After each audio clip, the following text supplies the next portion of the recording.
कथाओं की हाजिरी लगा रहे थे तो एक माता जी कथा के बाद पूछने लगी कि देवी जी ये बार बार हाथ उठाकर हमें परेशान कर देते हो आप। तो एक सुंदर संतों ने हमें संकेत दिया है, जब आप दोनों हाथ उठाकर हर हर महादेव बोलते हैं तो इसका क्या संकेत है? क्यों आपसे बार बार हाथ उठवाए जाते हैं? क्यों भगवान के जय घोष और जयकारे लगवाए जाते हैं? कहा जाता है कि हमारे हाथों में हमारे भाग्य की लकीरें हैं और कुछ ऐसी भी लकीरें हैं जो हमारे अनुकूल नहीं है, जो प्रतिकूल हैं। जब हम बार बार हाथ उठाकर भगवान को अपने हाथों का दर्शन कराते हैं तो हम ये कहते हैं, भोलेनाथ हमारी गलत रेखाओं को सौभाग्य में बदल देना, हम पर कृपा करना, इसीलिए बार बार हाथ उठाते हैं।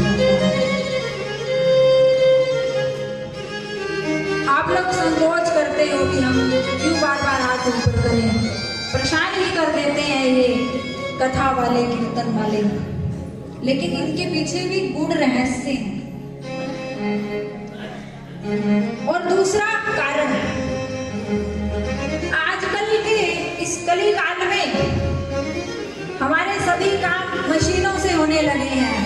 खासकर माताओं बहनों के, जब बुजुर्ग माताएं बहनें, हमारी दादी नानी के समय की बात की जाए तो हमारी दादी नानी के समय में आजकल की तरह सभी साधन उपलब्ध नहीं थे। कपड़े धोने के लिए आजकल मशीनें हैं, लेकिन दादी नानी के समय, पुराने समय में मशीनें नहीं हुआ करती थी। ऑटोमेटिक चली है आजकल मशीन, बस कपड़े डाल दीजिए, अपने आप धुलकर सूखकर बाहर आ जाएंगे, कुछ भी नहीं करना। लेकिन वो डंडों से कपड़ों को पीट कर धोते थे या नहीं? आजकल तो आटा चक्की से पीस कर आने लगा, लेकिन पुराने समय में माताएं बहनें जो हैं वो घर पर आटा पीसती थी, घर पर चक्की चलाती थी। तो क्या था, जो शरीर था स्वस्थ रहता था। आज जितना मशीनिक युग आ गया उतनी ही बीमारियों ने हमें घेर लिया, काम कम हो गए। बीमारियों से बचने के लिए भी रामदेव बाबा जी नित्य प्रति योगा की क्लासें बताए। आप देखते होंगे कि वो योगा के माध्यम से किस प्रकार पूरे हिंदुस्तान में हमें स्वस्थ बनाने के लिए प्रयास कर रहे हैं। तो आध्यात्मिक लाभ देखिए, एक तो हमें भगवान के चरणों से जुड़ने का मौका मिला, और शारीरिक लाभ, जब आप बार बार हाथ ऊपर नीचे करते हैं तो सत्संग में बैठकर आपकी एक्सरसाइज भी हो जाती है और आप निरोग हो जाते हो। बोलिए शंकर भगवान की। तो हमारे संतों ने, ऋषि मुनियों ने जो है आध्यात्मिक के साथ साथ हमारे स्वस्थता की ओर भी हमारा ध्यान रखा है कि हमारी काया निरोगी भी रहे। और नृत्य करने से, जब एक्सरसाइज करते हैं आप लोग, तो उससे क्या होता है कि हमारे बॉडी की नसें जो बंद हैं या जिनमें खिंचाव है, तो वो खिंचाव जो है दूर हो जाता है। इसी प्रकार जब आप भगवान के समक्ष नृत्य करते हैं, आप कभी भी हमारे वृंदावन में आइए तो हमारे बांके बिहारी आपको नाचते और गाते और जवान मिलेंगे।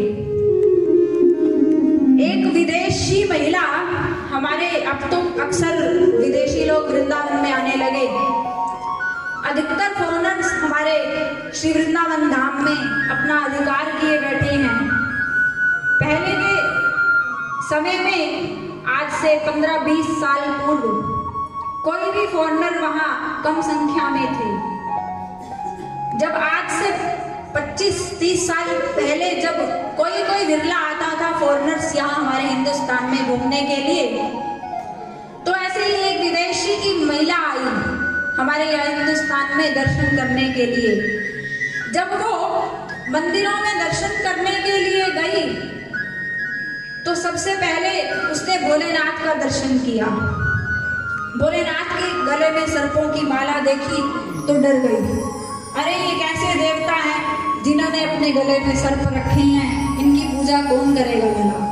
फिर देवी जी के पास गई, देवी जी के हाथ में त्रिशूल और शेर का वाहन देखा।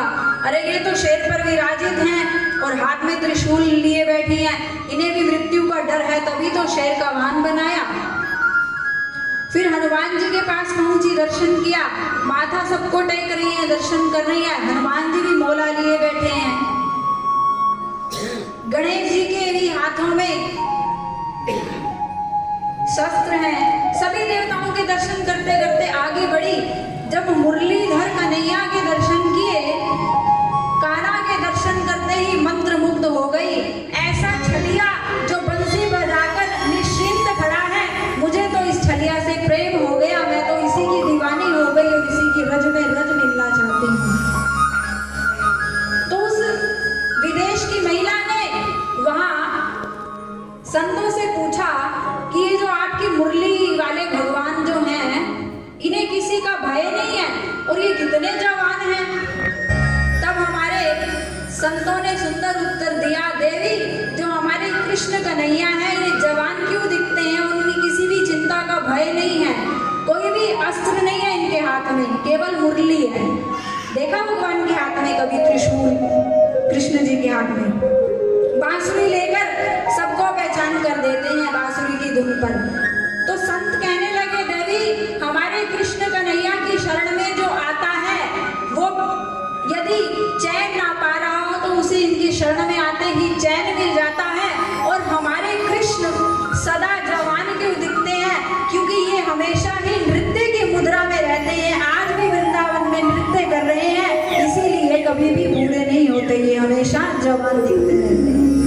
और भगवान भोलेनाथ के समक्ष जो आज के दिन नृत्य करता है भगवान को प्रसन्न करने के लिए, आप सोचो, चलो आज हमने किसी के ब्याह में डीजे पर नाच कर आए हैं 2 घंटे, तो बहुत बढ़िया कर लिया। दीदी बोल रही थी नाचना अच्छा है। अरे भैया पूरी उम्र निकल गई अपने लोगों के लिए नाचते नाचते, रोडों पर नाचते हुए, तो अभी तक हमने कितना समय गवा दिया। दूसरों को खुश करने के लिए, दूसरों की खुशी में अपने आप को न्यौछावर करने के लिए हमने कितना उम्र निकाल दी, कितना समय निकाल दिया। लेकिन शिव पुराण कहती है आज के दिन जो भगवान की प्रसन्नता के लिए भगवान के भजनों पर नृत्य करता है, भगवान शंकर की कृपा उस पर बरसती है। और हमारे ठाकुर जी की तरह हमेशा नौजवान दिखना चाहते हो तो नाचते रहा करो। जो नाचता रहेगा वो स्वस्थ रहेगा। एक्सरसाइज में भी तो भाई यही कराया जाता है, कभी हाथ ऊपर करो, कभी नीचे करो, पैर आगे करो। और भगवान के दरबार में फिर जब आप कर रहे हो तो आप अपने आप स्वस्थ रहोगे। इसीलिए नृत्य करने में संकोच नहीं, भगवान को रिझाने के लिए, भगवान के समक्ष स्तुति गाने में संकोच नहीं। भगवान को आपको जैसा भी गाना आता है, टूटा फूटा जैसा भी आपका गला है, अपना कमरा बंद करो, भगवान के सामने बैठकर गाओ, रिझाओ उन्हें। ऐसा नहीं कि मेरे पास सुर नहीं है, मेरे पास लय नहीं।